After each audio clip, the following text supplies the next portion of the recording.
Hey there guys, I hope you guys are having an amazing day today, and today is the final week of June, and I just want to quickly remind you to please take good care of yourself both physically and mentally. Alright guys, and today we'll be looking at Mesh Toys Lethal Neighbor, and I'm really excited about this because I think we may have just found the most perfect Venom action figure in 1/12 scale so far, and they did an amazing job with this. So far I had no issues with mine, and I'm really happy to have this figure in my collection. In a first glance, it might look like they're reusing the box for the Black Suit Neighbor. However, if you compare it next to that one with the Lethal Neighbor, you'll actually notice that there is a bit of a size difference. And on top of that, the colors of the box are completely different. Lethal Neighbor has more of this like dark purpley color, while the Black Suit Neighbor is just pure black. And you can actually see the differences more with the sides. Alright, but now let me show you what's inside the box.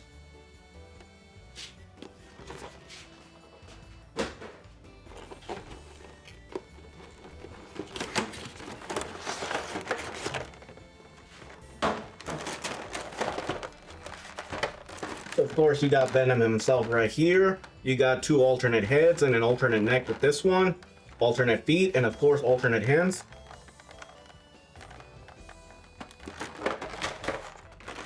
You got Of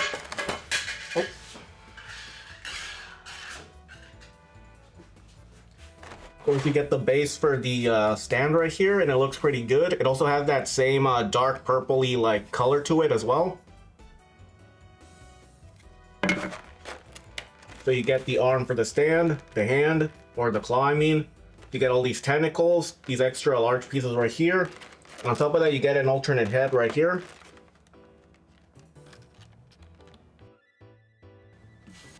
And here he is, Mesh Toys Venom, and I'm really happy that they made this guy because for those of you who aren't aware, there actually is an official Robotech Venom figure. However, that figure has more like a monstrous form, so I'm really happy that they made this. And when it comes to like the spider symbol, it is sculpted on, which looks really nice, and it's well painted as well.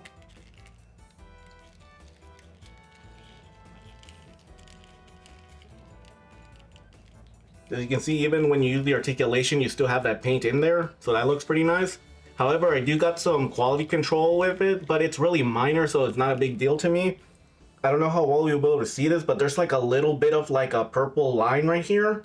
And I'm guessing it's from when they painted like the lines right here for the legs. So yeah, there's a little bit right here, but it's pretty minor, honestly. However, this one in the back is a little bit more noticeable. As you can see, there's like a little bit of a line right here. But honestly, that's about it. And honestly, they don't bother me because they're pretty minor issues. Overall, the figure looks amazing. And now that I've talked about the quality control with the paint, what about the articulation? Well, if you've seen any of the amazing Yamaguchi reviews that I've made on any of the Spider-Man figures, then you know exactly what to expect with this guy, as he's basically just that, just on a slightly bigger size. But however, there is one thing that does annoy me, and that's just with the neck. You see, if you try to make Venom look down, it just will not do it, and that's because of the shape of the neck. It kind of gets in the way with the torso piece, or the chest piece, I mean. To make it actually work, you gotta get it in there from the side. Like, you gotta move it slightly to the left or slightly to the right, and then you'll be able to make him go down. As you can see, if you just try to make him go down naturally, it just won't do it. You just gotta slide it to the left or to the right, and then bam, now it actually works. So that's kind of annoying, but still, it's a very minor thing. And this is about as much as you can look upwards.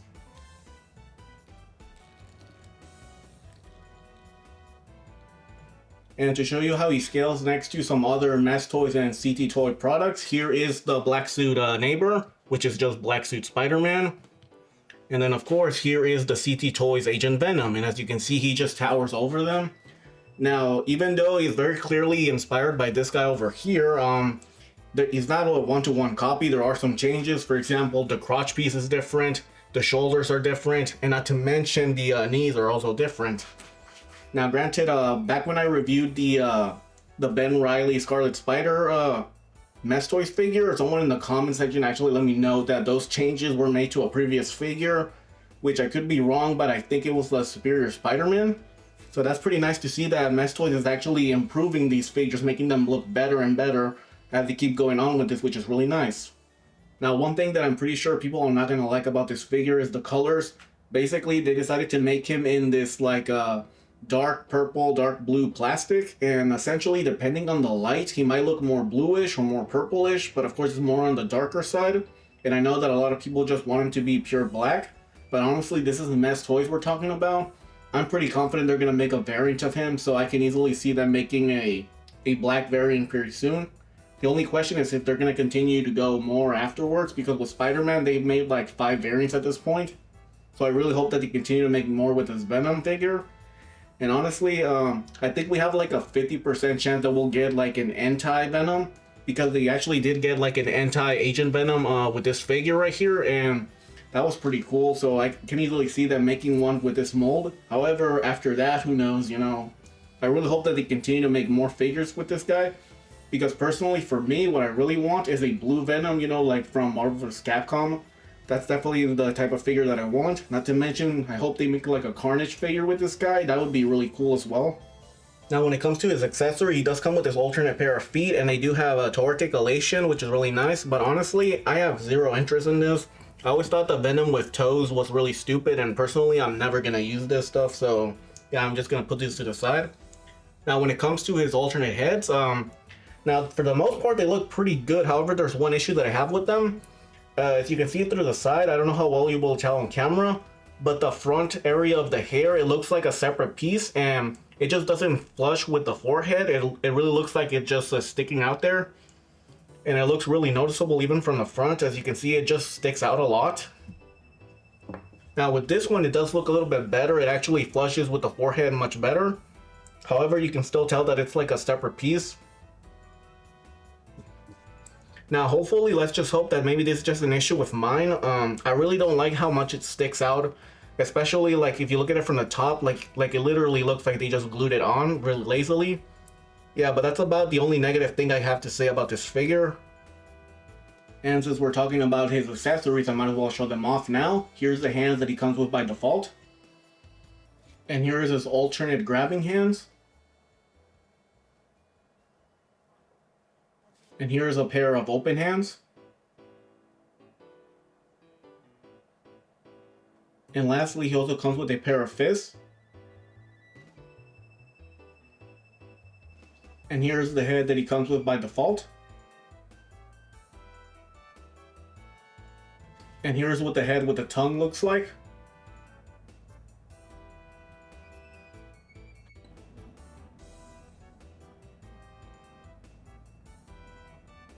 And here is the alternate half symbiote head, and it looks very similar to the one that this figure comes with by default. And lastly, here is his alternate neck piece with his face completely showing. Now, when it comes to his final set of accessories, if you move the butterfly joints out of the way, you'll notice that there's some holes in his back, and the main reason is because he has these tentacle things that you can plug in there.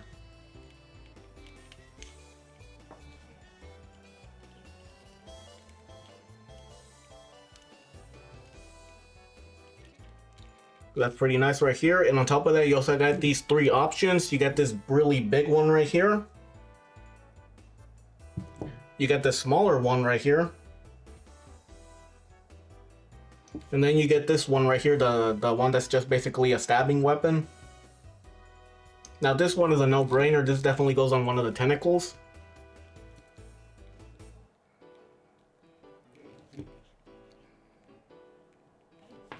Hold on. And as you can see right here, now what's interesting is that with this one, the stabbing one, this one can hold its weight pretty well. However, this one right here, this slightly bigger one, yeah, it's struggling a little bit, and I'm definitely not gonna put this bigger one right here because this thing is like starting to struggle with this one. It can barely hold it on. And I imagine it's only gonna get worse as it ages, but at the very least, this one holds pretty well. Kind of wish they had given you 2 of these because that would have looked a lot better. Not to mention it would have been better for posability. But for this big one, you're just going to want to plug it into his hand.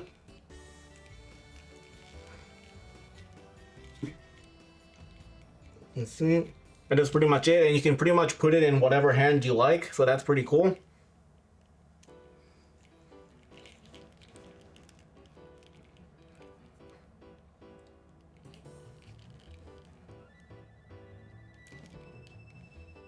Alright, now it's time for the articulation. As I mentioned before, he does have neck articulation. And this is how much high up he can go.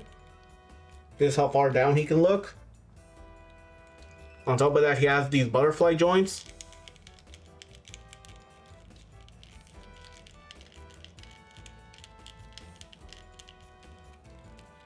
On top of that, he also has arm rotation, and this is how much he can bend at the elbows.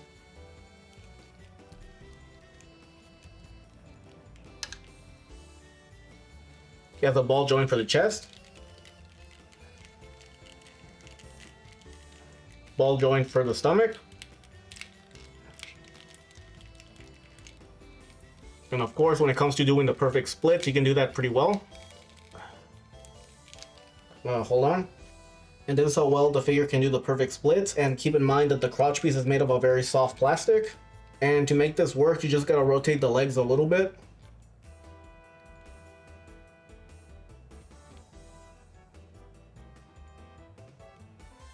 This is about as much as he can kick upwards. This is how much his knee can bend.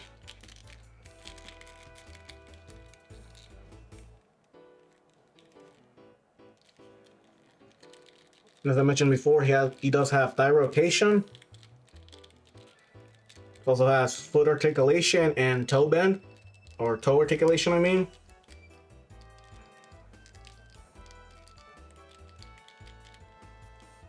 And because his crotch piece is made of a softer plastic, he has no problem making his leg go all the way back. This is how he looks going all the way forward and backwards. And as you can see, it's pretty much a straight line.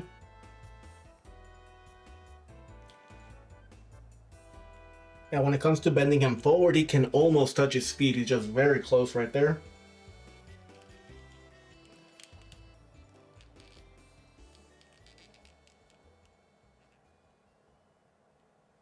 And when it comes to bending the figure backwards while bending the legs, this is about as well as you can go. And it just requires you to find that sweet spot with the thighs and the legs. So it does take a little bit of work.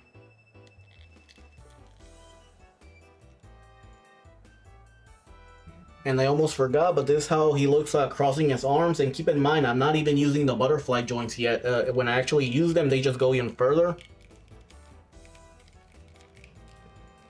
So yeah, this guy's really good when it comes to the articulation. This is probably one of the best articulated Venoms in 1/12 scale.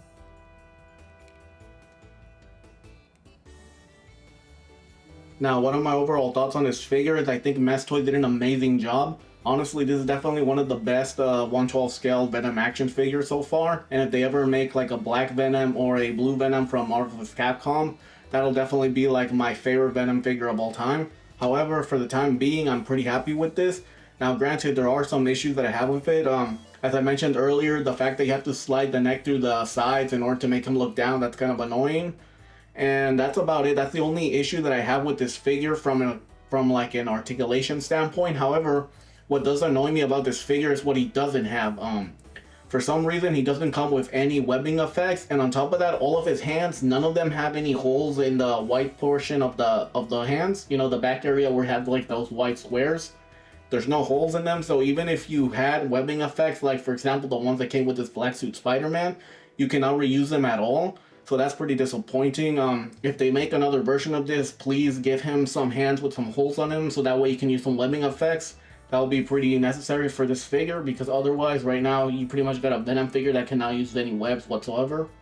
Alright, and now it's time for the size comparison, and here he is next to my Snail Shell Zombie Grizza and Marvel Legends Amazing Fantasy Spider-Man. And here he is next to my Jedi Toy Street Fighter Cammy and Guile.